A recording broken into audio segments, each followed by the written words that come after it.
What is up, guys and gals? Welcome to episode number 235 of the Nonsense Review. That's right, we are a specific type of uranium. Oh, yeah, uranium-235. Yeah. Rick, can you guess when it was discovered? 1967. 1935. Yeah, okay. It was the type of uranium used in the Little Boy bomb. Okay. Now, for those of you who don't know what that is, look up a little city called Hiroshima. Yep. Yeah, that's the very fun fact that we're starting today's episode with. I'm your host, as always, Devon, and joining me equally as always is Rick. Hello, everybody. Now, if you paid attention to the end of last week's episode, you'll know that this one is recorded in advance, because I've pissed off over the River de France. Yeah, you have. I'm eating duck à l'orange and feasting on croissants. Croissant. I've never actually had a croissant, Rick. Have you not? No, it's never interested me. Okay. Also, let's be honest, we live in Britain. My choice of croissant is buying a croissant from the supermarket that's soggy and don't look right. Yeah, they're not perfect, are they? Yeah, whereas in France, I imagine you can go into any cafe and you can buy a croissant that tastes how it should. Yeah, sweet. It feels unfair to judge an entire country's cuisine based upon one food item made poorly in your own country. Yeah, I get it. It's very difficult to get excited for croissants when all you've had are British ones. But thankfully, my view has not been tainted by such filth. Yes. But yes, anyway, for those of you who are familiar with the show, what we normally do is obviously talk about our weeks. Can't do that. I'm not here, and this was filmed a week ago. We usually borrow a segment from the Nonsense Retrospective, but we've decided to shit-can that. So instead, I thought I'd ask Rick, do you have a fun fact to share with us today? Well, I've got a couple of fun facts about the show. I meant a fun fact unrelated to the show. Fun fact unrelated to the show. But yeah, sure. No, let's do the intro first, because I haven't done any research for Infinity Train. Rick, what have you found out about Infinity Train? What background information do you want to give us? So the main character is voiced by Ashley Johnson, who is Gwen 10 and Starfire. Didn't know they shared a VA. Yeah, and the creator is Owen Dennis, who was one of the storyboard artists on Infinity Train, because he created this on Regular Show. Yeah, Regular Show once again proving its like trial of fire. No, wait, no, I've got that wrong. I was thinking of fucking Flapjack. Yeah, thinking of Flapjack, but yeah, Regular Show is also a star-making pedigree if you take this as that as well. After it was cancelled, and no further things remained on the internet, Dennis came out by saying, yes, if you need to find it somewhere, please do. I'd rather people see it than not. Yeah, this is the one that kind of kick-started everyone suddenly finally realising that the internet isn't permanent and streaming services suck. Yeah, fuck them. It's one of those where it's very weird, because I've always had this weird habit of, if there's something I like, I will do my damnedest to have a copy for myself that just exists that I can use without having to have the internet. Because I've always had this irrational fear of the internet going away. And as of about 3 months ago, that irrational fear is no longer quite so irrational. Yeah. So you technically can still buy individual episodes on like iTunes and Amazon, but he's made it very clear that he's not to keep circulating. He's not getting that money. The tapes. No. So yeah, it was the last episode came out in 2021, and then in 2022 they were all removed from HBO Max. That's absolutely ridiculous, isn't it? Ridiculous that it's no garbage. one has it. Yeah, it's garbage for something that basically only started in 2019. So it went from 19 to 21 in. I'm saying 4 seasons. They call them books because everything's Avatar now. They go that long, and by all metrics, relatively successful. You don't order a 3rd season of something that's crap. I don't know. Netflix are pretty shit about doing that. So I'm looking forward to this, honestly. Okay, fair enough, I suppose. I could have sworn Infinity Train came on our radar before and it got poo-pooed, but at the same time, I might have got that confused with Loud House. Maybe because it's shorter than we normally do an episode for. Well, the pilot maybe, but I assume the regular episodes are more than 8 minutes. Maybe so. But yes, that's those are my fun facts. Do you have a fun fact for today? Oh, no, we're still on you. Have you got a fun fact to just share about the universe with me? Fun fact about the universe. Try and keep it light. We are an entertainment show. The closest thing to a real life centaur that we have in real life are mantids. Mantids? Yeah, mantises. Praying mantis. How do you figure? Because they have their lower body, which has the four legs, and then the upper body is segmented and separated to a degree, which has the more arm-like arms. Okay, so you mean in your bullshit, silly fantasy way, not in an actual biological setting? Well, no, I'm not talking about it's literally just a human on something's arse. No. Well, it didn't have to be a human on something's arse, but here's clearly where the human ends and the horse begins. Like, you could potentially argue like a liger, but even then, it's not quite so cut and dry. Yeah. So yeah, that's the most fun fact that I can think of right now off the top of my head. Your fun fact is some last minute bullshit as you scrambled to think. Yes, because I didn't know we were doing this. Yeah, well, I thought it would be fun, and you'd come up with something better than I'm going to make some bullshit up about praying mantises. But yes, how about you? Do you have a fun fact for me today? My fun fact is that I don't make fun facts up for the benefit of this show because I do enough already. Okay. All right. So Infinity Train. Would that not be a fucking real sour grapes way of ending that? No, my fun fact is that in about 20 episodes, I'm going to have to stop talking about Three Kingdoms bullshit at the beginning of every episode. Oh, because it stops ending. It stops ending. It stops ending. Oh, it stops mattering. I think the latest I can go for is perhaps like 270, because I think that's when Sima Shear dies. Sure. So yeah, that's my fun fact. You'll get to stop listening to me talk about ancient China soon. And by soon, I mean in about half a year. Alrighty. We'll find out. Yes. Let's get to the actual meat of the episode, our react segment, as it were. Rick, for the benefit of me and for the audience, what are we doing? And count us in. We're doing Infinity Train. We're doing the pilot. 3, 2, 1, and go. We are the pilot that sits at a healthy 8 minutes 22. Oh, that's a nice little infinity. And a train. Go figure. Both of these things. That was some chess stuff. Here's our protagonist, who seems to be marked as number 53.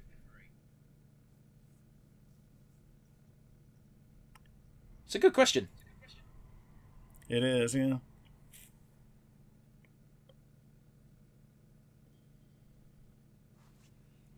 I'm going to have to turn this up a bit. Yeah, me too. So the robot seems to have different personalities based on where it is. Oh, okay. I can definitely hear the Gwen, by the way. The Gwen Tellison. Okay. Yeah. Like I said, yeah. So and there's the Starfire.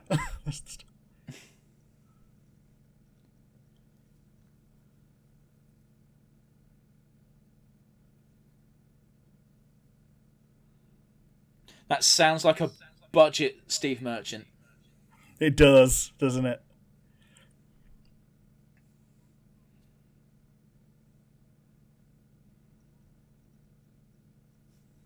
It is a fart car. Well, at least that was an easy solve. Yeah, you should go through it.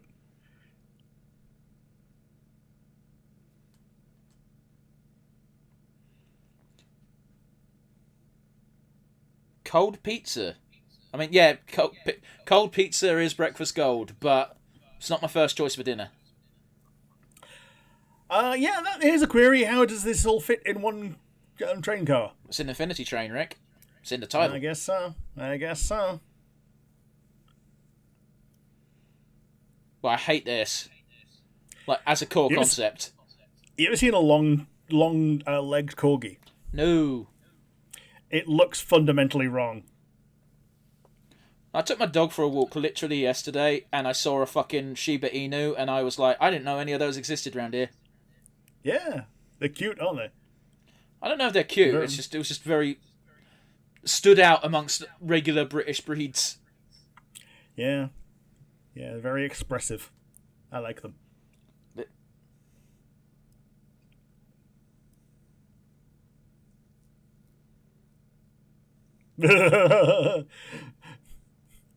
Because he doesn't have any downsides from the fart car. Yeah.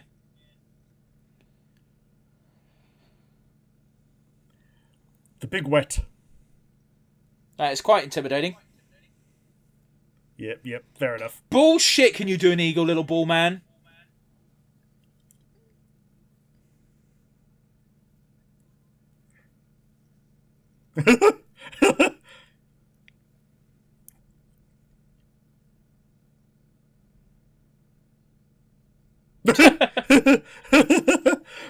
They don't think about turning over.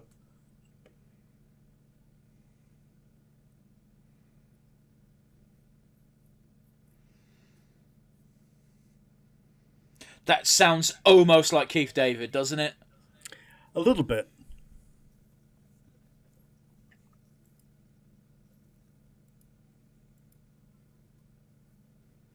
Oh god, yeah, okay, dogs, got it.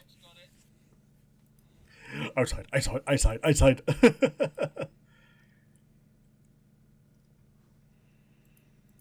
Damn it, I was hoping the number would have gone up by a couple because she's processed in the train, but apparently it's just...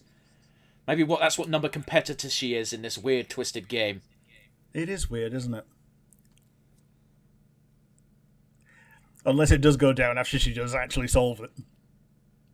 But it doesn't change, though, because she just solved 2 cars and it hasn't changed yet.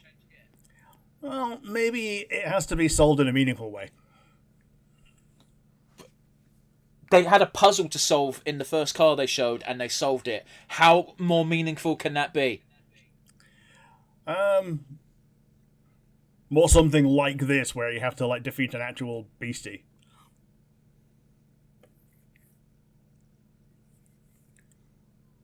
The dogs would love the fart car. I don't know, man. I've done some pretty gnarly farts that freaked out my dogs.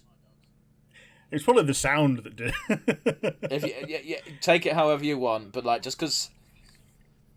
Oh god, I hate dogs. I love dogs, but boy are they annoying.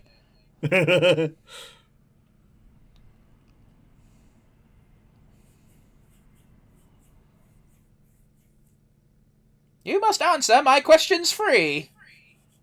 Now What the other side, you is see. your favourite colour? Blue. No, red. Ah! It's just a spider on a light.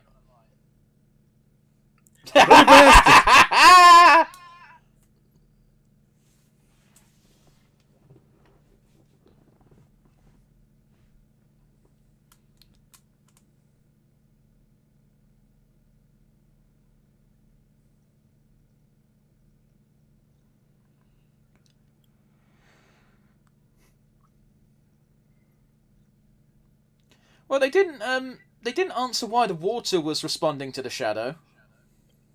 No.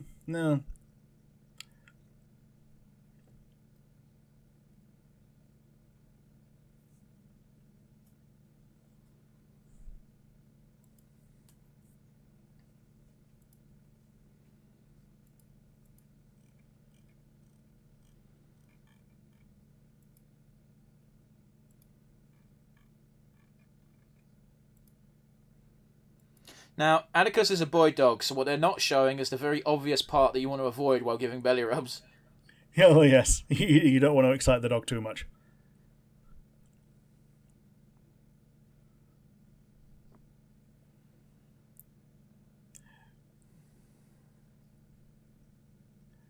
Oh, so the shadow creature might not have just been the shadow of the... Is that a Pepe face on her pencil? It might be. Fuck that. Oh, I don't like that. It's just No Face from frickin' Spirited Away.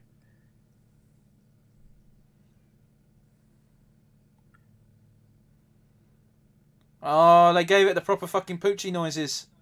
Yeah.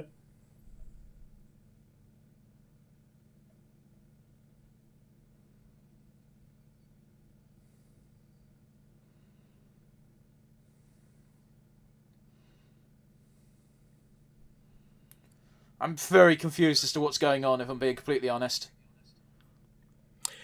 Well, the thingy seems to be wanting her to, wanting to impose order.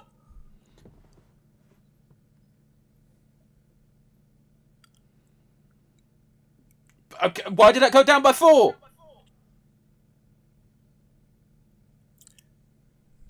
So many questions and no answers. Oh, yeah, like literally 0 answers. Like, I don't know why. You don't even know if that's a conductor or a steward or just a... Outside. Amazing. I do wish to go outside. Man, I didn't realise it was Cartoon Network Studios. Yeah, so HBO Max and Cartoon Network. I think HBO owns Cartoon Network now, which is why they get the cartoons and all that. But it's also a big pain in the dick when they decide, okay, this is no longer profitable, we're just removing it from our streaming service. None of it's fucking profitable enough for them. Like, it's so baffling. Like, Steven Universe is owned by Cartoon Network, and that gets fucking ping-ponged between Amazon and Netflix every other month. Yeah. Despite fucking green-lighting a new Steven Universe spin-off series. Well, actually, we still don't know if it's a spin-off or a sequel, because we don't know if it's set during Steven Universe Future, or if it's between Steven Universe Ending and Steven Universe Future, or if it's after. Yeah. Well, we don't know. We're assuming that it's in the during times. It's Lars. It could be either. Yeah, literally. Right, that's the thing. They could even spit spot around if they wanted to. I hope they don't do that, because that would be annoying. I don't mind them having mini time skips, but I would rather it all be in order. Yes, time skips are fine if they're used sparingly, but having it in order is a must, because I still remember being it was very confusing watching The Witcher Season 1, I'll put it that way, because every character was... We were following 3 characters, effectively, but each character was at a different point in time. So... Right. But you didn't know that until characters met. Yeah, and then it turns out, oh, this person is like 15 years older now, and okay, so everything that was happening in their storyline is like super written in stone by the time anything else matters. Yeah, more or less. It was unnecessarily convoluted, that's all I'm saying. It wasn't even convoluted, it was just annoying when the reveal happened, because a lot of things didn't make sense until they pointed it out. You know? Like, trust your audience, sure, but for fuck's sake, don't do that without at least a hint that they're happening at different times. Yeah, they do that in the Spider anime, and it only becomes apparent like 2/3 of the way through season 1 that they're not happening at the same time. It's silly. It's a silly narrative decision. Anyway, I digress. Rick, what did you think of the first episode of Infinity Train? I generally liked it. I don't know if I'm going to watch all of it quickly. The fact that I kind of left it on the back burner for so long kind of speaks for itself to a degree. But like, now that I've seen some of it, I am interested. I can see why it wouldn't be as instantly marketable as a lot of other things, because it seems to be a little bit more introspective than a lot of Cartoon Network shows. I mean, it's also fallen into the common trap, isn't it, where Cartoon Network doesn't like narratives, or at least at this period of time, they wanted shows that they could show in any order and not give a shit. That's why Teen Titans Go has been renewed for the 700th time. Yeah, so the simplest version of this, where each car is like the adventure of the day, that kind of works in any order thing. It doesn't know because we were given the big number as a clue. Yeah, because we got the number. That's what makes it. That's what gives it continuity and tells you, okay, this is where it happens in the show, where it happens in the continuity and all that. But yeah, I generally liked it. How about you? Yeah, I mean, I wasn't. I had no opinion of this going in, and by the end of it, it's like, cool. The animation is nice. The voice acting is fine.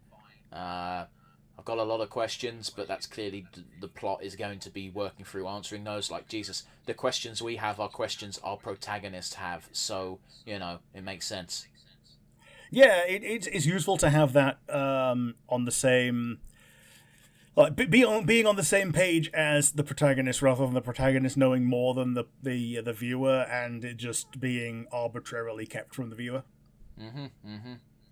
I have a suspicion that the little ball robot probably knows more than he's letting on, but he's got his own issues right now. Yeah, because he's been kicking about for longer, and it's two people, so We don't know if it's two people, do we? it's two personalities. Yes, but that doesn't mean it's two people. Fair. But yeah, exactly. That's as far as you can go without getting borderline offensive potentially. So let's move on with our lives. Yeah, the core concept kind of I kind of get the appeal of it almost immediately, because it feels like an entire series based around that one episode of Adventure Time. Yeah, like basing all of Adventure Time around the egress episode would be a mistake. The egress episode, go on. It's where Finn gets stuck in that one dungeon where if his eyes are closed, he can live his entire life, but as soon as he opens his eyes, he goes back to the dungeon. Oh, I see. I'm talking about the literal episode where he goes on a train that is an infinite dungeon. Yeah, is that the one where Jake tricks him onto it and it's for his birthday? Doesn't trick it. No, that's a murder mystery. Oh, okay, that's a different one. Yeah, this is one we did for the channel. Yeah, a different train episode. It's the one we did for the channel, which I specifically said when we watched it, it's my favourite episode of Adventure Time. Sure. It bothers me that you can't remember it. Yeah, I mean, isn't that the one where Jake dies as well, even though it's not the murder mystery one? No, nobody dies. Okay. It's fine, you don't remember it. It bothers me that you don't remember it, but whatever. Rick, let's get down to brass tacks. Do you have a standout favourite moment from Infinity Train? I think it was when Atticus goes, our belly scratching machines now only scratch our backs, which is almost useless. It just really tickled me. Was it the fact that he's given a grown-ass man's voice? Partly that, yeah. Apparently the voice actor is Ernie Hudson. Sure. Who's Winston in Ghostbusters. What, the original one? Yeah. Jesus Christ, he's old. He is. He was born in 1945. That is old. He's older than those three presidents who were born in the same year. Shut up. Yeah. But yeah, how about you? Do you have a favourite moment? My favourite moment was I quite like the fake reveal of the spider being the villain, because it does look it was quite convincing. Although you and I weren't quite convinced, because we immediately were like, yeah, okay, that's the shadow bit solved, but the water's still rising, so what the fuck's up with that? Yeah, I get it. And then Atticus ate it. I mean, it's such dog logic of, I have vanquished my most evil of rivals.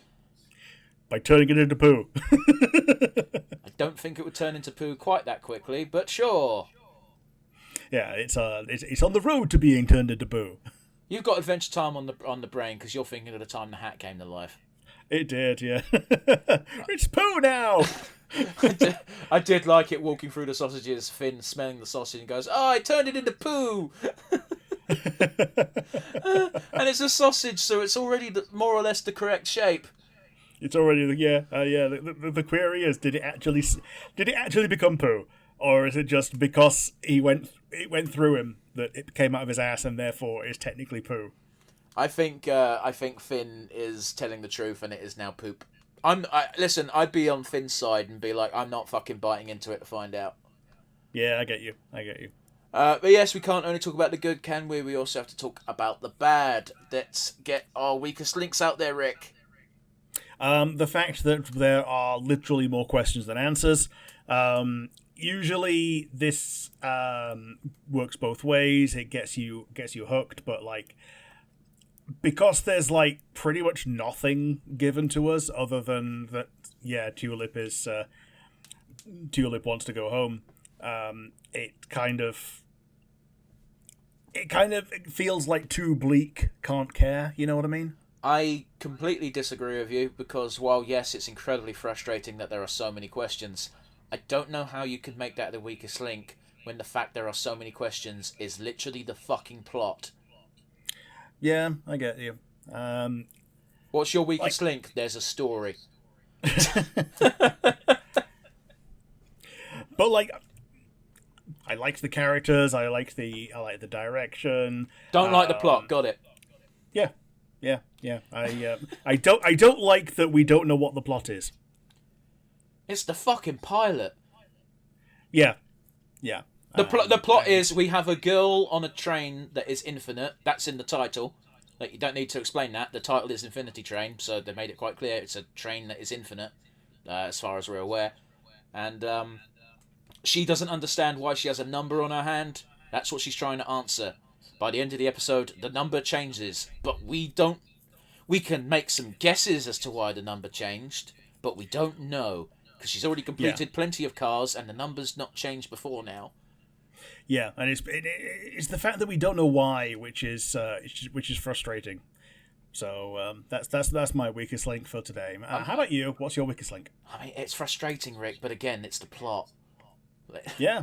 That's the mystery that we want to see unfolded, and I bet if you're really smart, you could probably even guess what the answer is. We don't know. I guess you're just too dumb. Yes, I am. Aye, so I. Aye, so I. As for my weakest link, it was a very unnecessary toilet gag.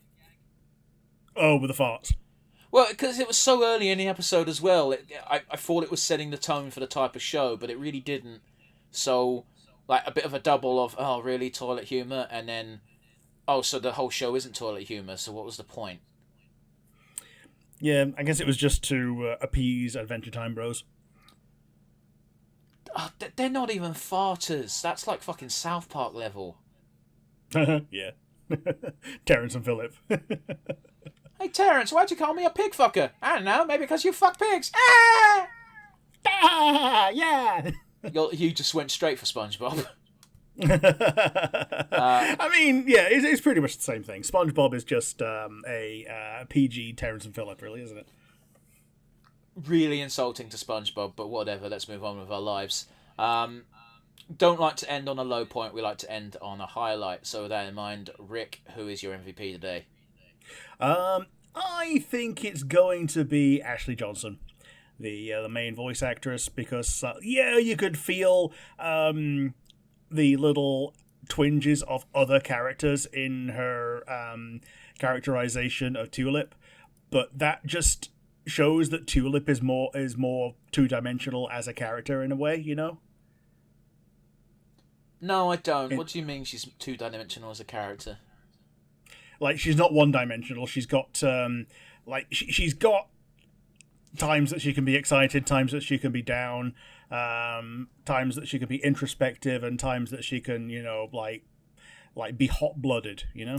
Okay, with the context of saying one-dimensional as a comparison, I now get what you mean, but you gotta appreciate that 2D still makes it sound as if they're pretty flat.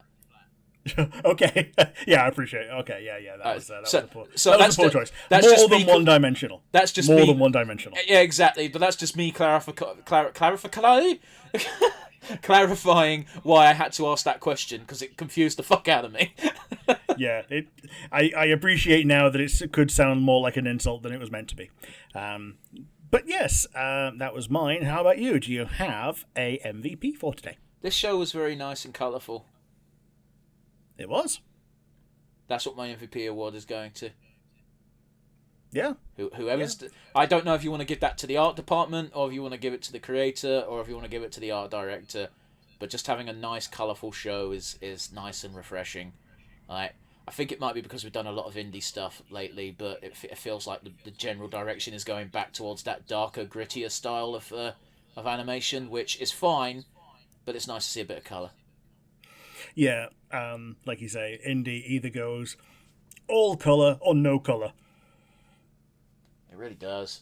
I'm thinking of the most recent indie things I've watched being Amazing Digital Circus and Helluva Boss. Both are very colourful, so it's not even recency bias on my part. It's just I've watched a lot of cartoons, and it feels like most of them are on the drab side of things, probably because it's slightly easier. Helluva Boss at least tends to stick to a limited colour palette per scene. Get fucked. Beelzebub exists. Yeah, but you tend in general you tend to have red scenes, and then sometimes you have green scenes when they're doing Hellfire with Mammon and stuff. But I don't think it works. Your argument works when you've got the cast being all colours of the fucking rainbow. Yeah, fair enough. It's not too colourful by any means of the imagination. But by any means of the imagination, I'm just saying I don't think your analogy's working here. Okay, I'll roll over on that one. You might have a point. I might be wrong. I'm just saying I can't seize it, and bear in mind everything I'm seizing is in my brain, so it's already not entirely correct. That's how the mind works. It's almost magical. But I think that brings us to a close today. That was the pilot episode of Infinity Train.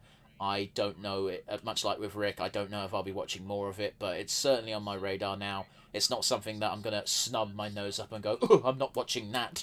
I'll put it that way. But yeah, I probably won't be watching it quickly.